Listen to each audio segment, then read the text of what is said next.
Hey guys, Bob for Bob's Movie Review here, and today I want to review for you guys a movie I just saw in theaters. If you guys aren't familiar, when I review movies that I see in theaters, I don't like to go as much into them. I just kind of like to tell you guys basically what it's about, and if I think you guys should go see it or not.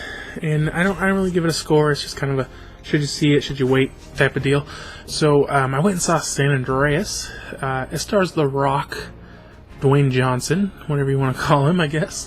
And it's a rated PG-13 with a 114-minute runtime, and it's kind of like a natural disaster style movie, and it kind of has all those, kind of cliches and over-the-topness and stuff that those entail. So I didn't think this movie was going to be that great. I think The Rock's an okay actor. But I just wasn't expecting much from this movie going into it. Now, when the movie starts off, he's a helicopter recovery something. He's in these helicopters that basically come in to save people who are in trouble. So they start off and there's kind of like this almost kind of Final Destination feel, because there's this girl driving down a road. And it's up like a mountain pass. It's like all twisty, and so you see she's comes around this turn, and she's going on this little straightaway, and there's a car coming towards her. So right then she's like, I'm just gonna reach in the back. She's reaching back there. You're like, oh my god, she's gonna get head-on collision. And then it turns out she's fine, and she's just reaching for a bottle of water. Then the text message. So you're like, oh my god, it's gonna be a text message. It's gonna kill her. And so, just to not spoil it, I don't want to tell you guys exactly what happens, but let's just say eventually she flies off the side of a cliff, and it looked super bad. It looked so unnatural because the car was flipping end over end. But when you imagine a car flipping, it's gonna go in the air. This car is just without ever leaving the ground. It looks so cheesy and bad. So then eventually, at one point she falls down at least 30 feet, right on the roof. You're like, okay, she's dead. But she's not even hurt. She's barely got any scratches. And now she's in the back of the car, so she wasn't wearing her seatbelt and she didn't even get hurt. And somehow she's on the side of a cliff, and the car's about at that kind of angle, just sitting there. And so The Rock and his team come to save her.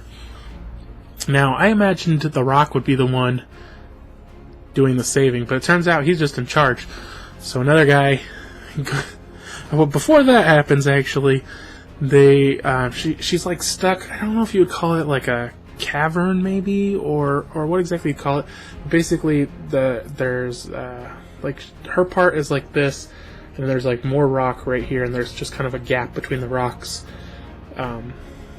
So they get over it, and you would think, okay, drop the rope down there, put the little basket down, get her up, but they're like, we're gonna do a flipping the pancake maneuver or something. And they take the helicopter and they put it up sideways and wedge it up under the rocks, and what? How much rope do they have in that thing? Do they not have enough to get down there? It didn't really make sense. So the guy gets down there, and he's like, they decided, well, before we get her out, we got to brace the car. They're going to hold up the car with the helicopter. That way, if the car falls, I guess she'll be inside still. So then the guy goes behind it, and then, of course, the helicopter's this. The blades are this far from hitting the rocks on the sides and on the top and everything. So the car falls, and it kind of wedges the guy's arm in there. So The Rock has to jump into action. He comes down and he just rips the door off. I'm like, come on, man. It wasn't even open or anything. He ripped the lock out, he ripped the hinge off and everything. He's just and then he grabs the girl, and the other guy, they're like, swing out, and the guy right when the car falls, he swings out, and everybody's saved. Yay. Obviously it was meant for tension, but it just felt so fake. And honestly, that's the worst part of the movie. After that, I thought it got pretty good.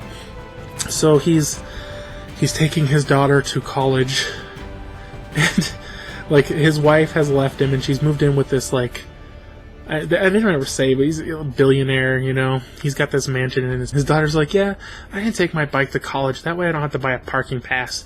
As she's sitting poolside at a mansion. Like, what? Okay, so unfortunately, he gets called back to work before they can leave. And turns out there was an earthquake at the Hoover Dam in Nevada. There's this big, what they call it? What was it? I think it was a 9.1 magnitude earthquake, something like that. And so he's going to help there. It like took out the whole Hoover Dam, like just another road. They didn't show the water necessarily like going somewhere and destroying anything. It was just like the whole dam exploded and killed like the road like around. I don't know. And like they just showed, and like everything was just screwed up in its path, you know, right there. So he's on his way there, and then there ends up being an earthquake in San Diego, and it just travels along the entire San Andreas Fault. I think it was San Diego. I don't know California towns that well.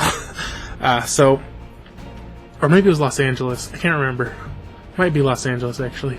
So they end up discovering this new fault line, and you know, it hasn't even gotten to the worst part yet.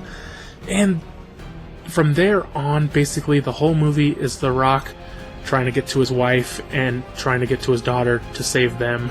Like, completely ignoring everyone else along the way. I know it's his daughter, but at the same time, he's piloting a rescue helicopter, and he's just like leaving people to die the whole way, you know what I mean?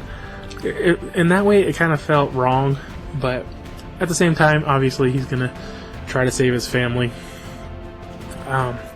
So his daughter ends up getting trapped, and some guys rescue her, and then she helps them along, and you know, like basically California just gets like obliterated by earthquake after earthquake and tsunami and all this stuff. And so there's this one point where The Rock is like, he's trying to save somebody, and he's got his basket out, and he's like pulling on it. He's like, "Arr, arr, arr," and he doesn't know if they're on there or not. Like, it's like supposed to be building anticipation as it's coming up. Is there somebody on there or not? Are they dead? Are they alive? And I'm like, he would be able to tell by the weight alone, you know. Oh, this is so easy. There's nobody on here. Or, God dang. You know, it would be obvious. I thought that was a little cheesy. So you know, then they're like, they get to the actual area where all the devastation's taking place, and it's like seriously, like all the buildings are an ocean now. Anything that's not flooded just like entire skyscrapers are completely destroyed and gone. And everything else is on fire, and he's like in a boat, like looking for his daughter. Like, what are the chances you're gonna find her? Like, why would you even assume she's still alive? Like, everybody's dead. You know what I mean? So, but other than that, you know, I did enjoy this one. I thought it had a lot of action. I thought The Rock actually did like an amazing job. I thought he was really good in this. Probably one of his best performances, I would say. And but you know, you gotta take with you, this is a disaster movie. There's gonna be a lot of things that if you really think about them, they might not make a lot of sense, and there's just kind of a lot of the over the top, impossible to survive odds. You know what I mean? So if you can ignore those things and just go into this one having fun, and you know, a little bit of sadness, of course. In disaster movies, there's always sadness and always happiness, and you know, all the emotions that go along with it. I think you guys will enjoy it. I think it's definitely worth checking out in theaters. Now, I saw it in 2D. It is out there in 3D. At first I thought, you know, this movie wouldn't, to me, lend itself to 3D. Unless they have a lot of particle effects. That could be cool, because like when the buildings explode, particle effects always look good in 3D. So if they have a lot of that kind of stuff, you know, maybe it will look good, but I don't know. If you guys saw it in 3D, I'd love to hear you guys' thoughts on how the 3D looked. If you guys saw this too, I'd love to hear what you guys thought of it, if you liked it or not, because I I definitely enjoyed it. I think it's a fun movie, and definitely worth checking out. So this video ended up being super long. Thanks for watching. If you enjoyed this review, be sure to give it a thumbs up if you haven't already. Subscribe for more videos, and I'll see you guys next time. If you're interested, be sure to subscribe on YouTube, follow on Facebook, follow on Twitter, and follow on Instagram.